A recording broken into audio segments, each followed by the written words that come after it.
Hello, my name is Aditya and my project name is SubtitleBuddy, which is a web application which takes video file as input and provides you a subtitle file, SRT file, as output in your email. And now coming to the menu items. So these are my menu items. In compute, I have used Lambda and Beanstalk. In storage, I have used S3. In network, it's API Gateway and Event Bridge. And in general, it's transcribe and simple email servers. Now, let's try to provision the resources using CloudFormation. But before that, let me show you the current blank state of my AWS account, API Gateway Lambda, and everything else. I'll show the current status, the blank state. So I don't have any APIs in the gateway yet. Let me see what about Lambdas. I don't have any functions, right? And in Beanstalk, I don't have any active environments or applications, so it's blank as well. And in S3, I don't have any buckets. And in transcribe, I don't have any new jobs. These are just old testing jobs. And in event bridge, I don't have any rules yet. In CloudWatch, I don't have any log groups yet. Yeah, I don't have. And no stacks yet in the CloudFormation. And the email service has also no email identities. So that was about blank state, and now let me show you the CloudFormation. So CloudFormation YAML file is over here, but before that, let me show the architecture for better understanding of the CloudFormation file.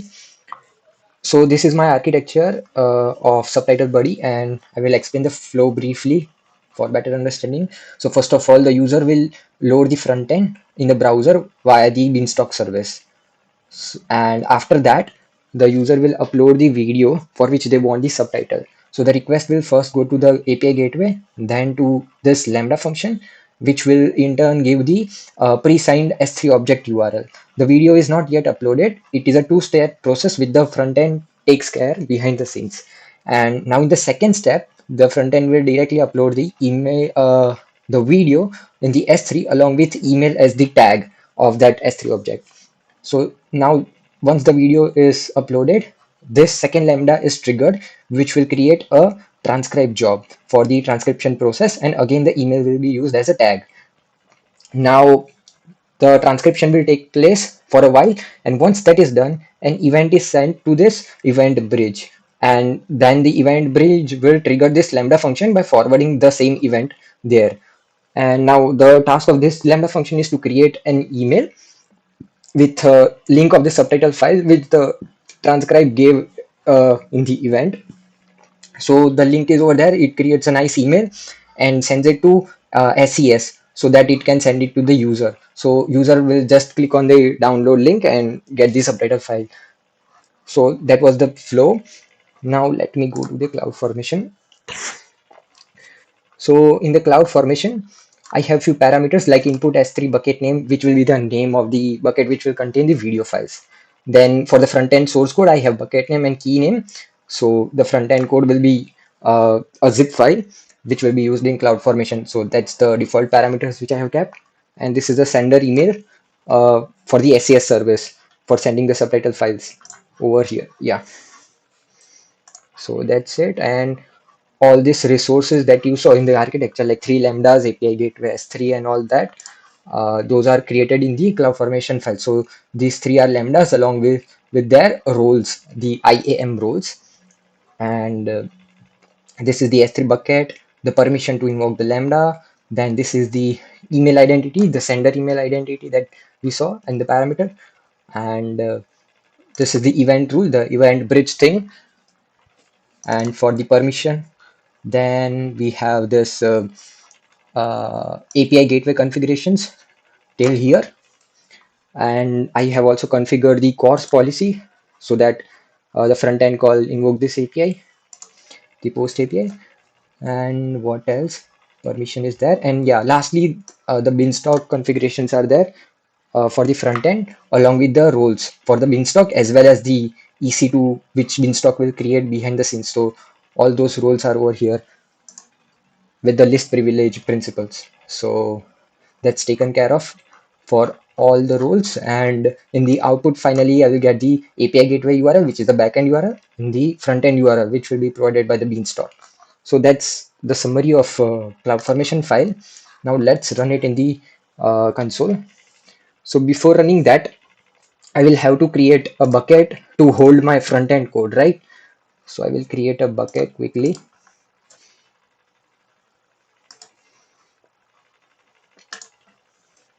The name of the bucket is, let me use this name as the default.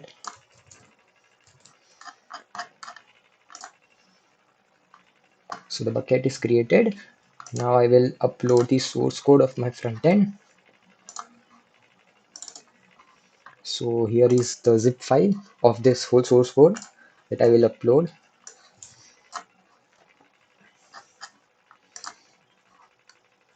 The file is uploaded, and the reason behind using this S3 approach instead of the Docker Hub was that because during the build process, I need the backend URL, right? If I create the image, but in this case, the URL will be created during the CloudFormation phase, the API gateway URL, which is not available yet. So I would let Beanstalk handle the build process of the Docker image and React app during the runtime, the provisioning time. So that's why the S3 bucket contains the raw zip code, so that Beanstalk can take care. Now everything is done. We can start with the stack creation process. I will choose the CloudFormation file. Next, I will choose stack name. These parameters are fine. The default thing is fine. I will keep everything else same and acknowledge and submit. Now the stack creation has started. I will wait for a while.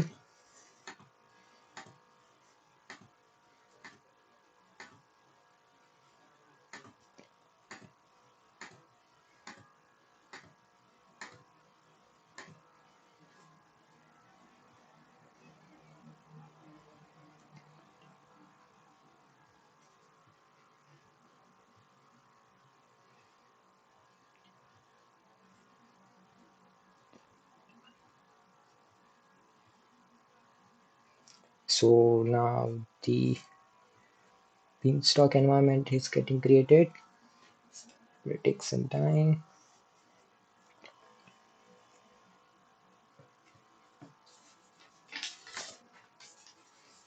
The bucket is created.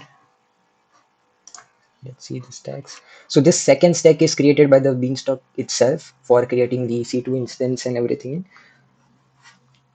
So that's in the process. Let me see what else is pending. So all these things are pending.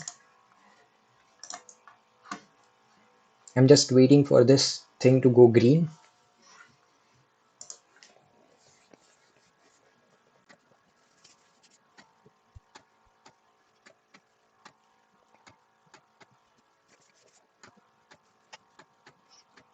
So it should be almost done. Wait a while.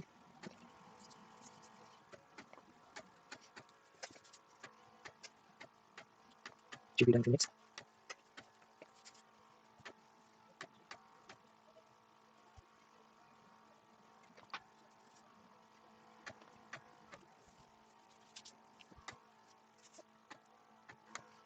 Sending.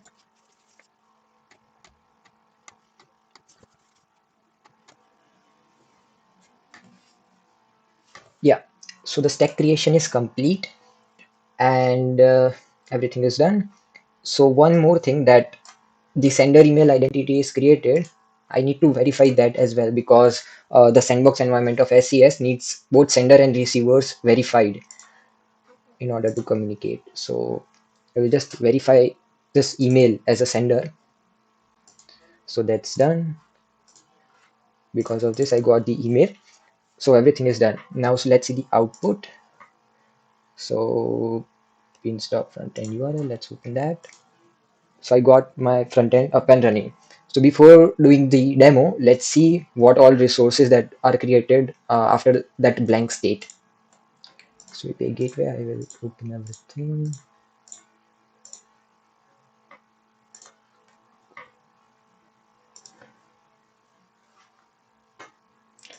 So this was a front end. I got one API in the API Gateway, and that would be calling this Lambda. So that is done. So I got these three Lambda functions, right? I got this application running in the Beanstalk with one prod stage environment. So that's running. I have this S3 bucket over here. Yeah, for the input videos that is also created.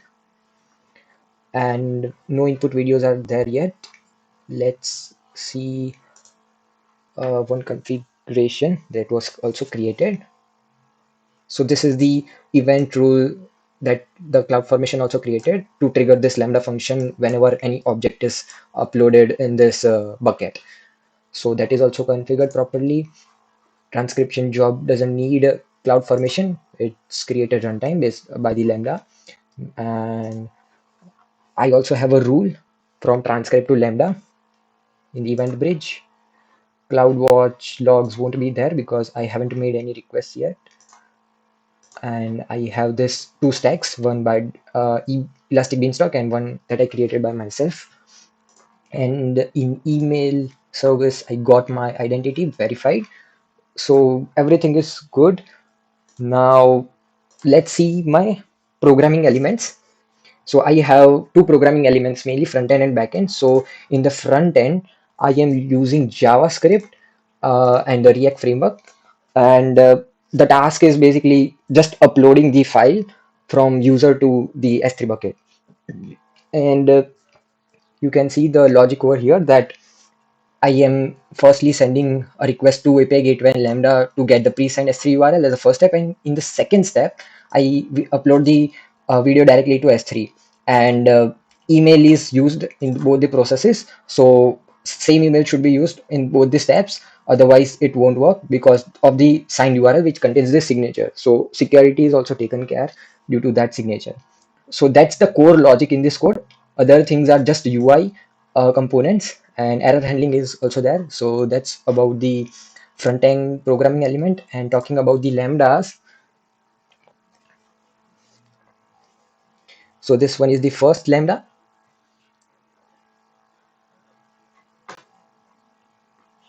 Second lambda,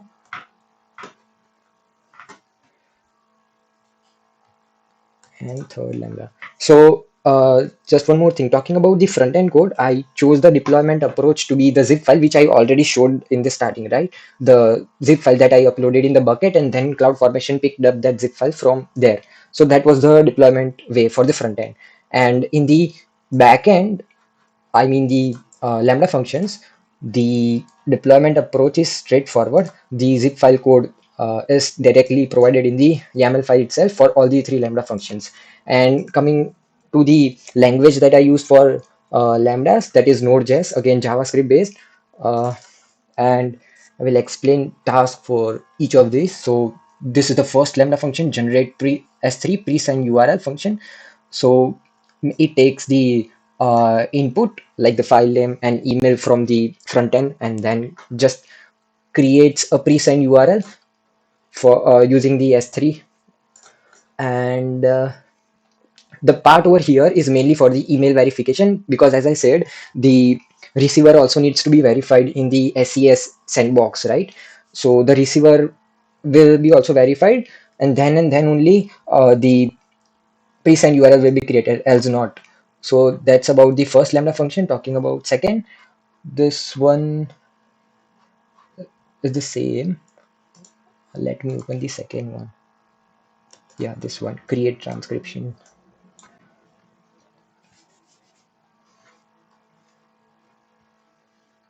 So in this function, create transcription job, this will get triggered by the S3 bucket, right? Once the video is uploaded, and once the video is uploaded, it will create a transcription job in the transcribe, and it will first of all fetch the email tag from the S3 bucket and all that information, the input video file information, and then pass it to the transcription job using the same email.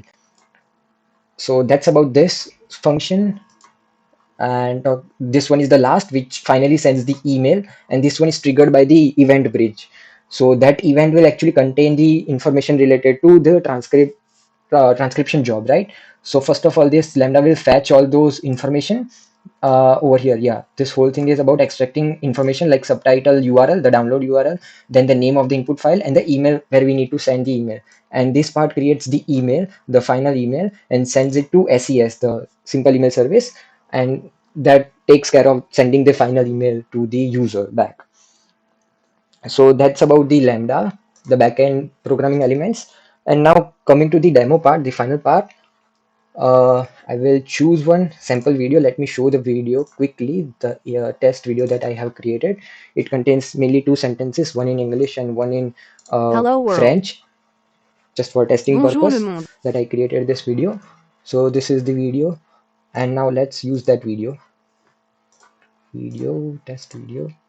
I will use email, some dummy email that is not same as sender to make it easy for understanding. So I will use the email. It will ask me to verify because I'm using this for the first time. So I will first verify this email, the joy email.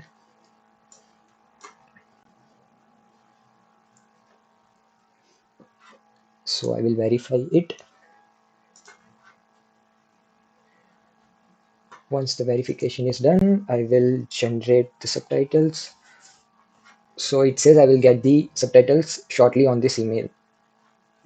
So let's see what is happening in the AWS. So a transcription job has started because I uploaded the video from the front end, right? So that should be a S3 object as well in my bucket. Let's see that. So in this bucket, I should see one object. Yeah, this is the video that I uploaded. The transcription job is also in progress, and we will see the logs as well for the Lambda function. Let's wait for this to complete. Once this gets completed, I would receive the download link. So it's still in progress. Let's wait. Still in progress.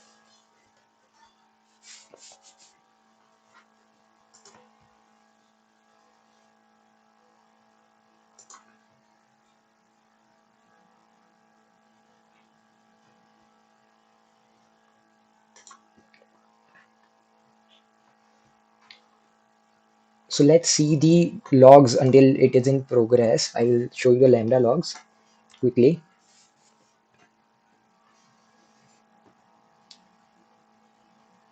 So these are the logs for two functions. The third one is yet to trigger once this gets completed. So I will show you the first one. So let's see the logs. Yeah, so let's see over here. Yeah, so you can see all this verification process was happening. The logging was also there.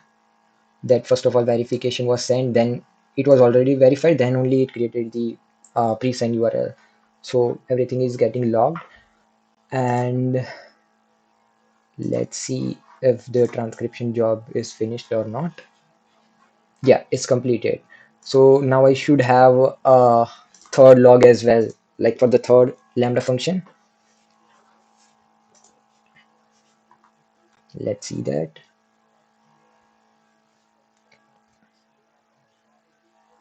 Yeah, so I have that.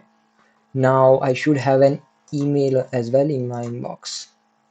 Yeah, I have it. Subtitles generated. Test video.mkv via Amazon, right? So now I can just click this download link, download my subtitles, and just view the content. So I got these two lines, English and French. So that's how the flow works. That's it. Thank you.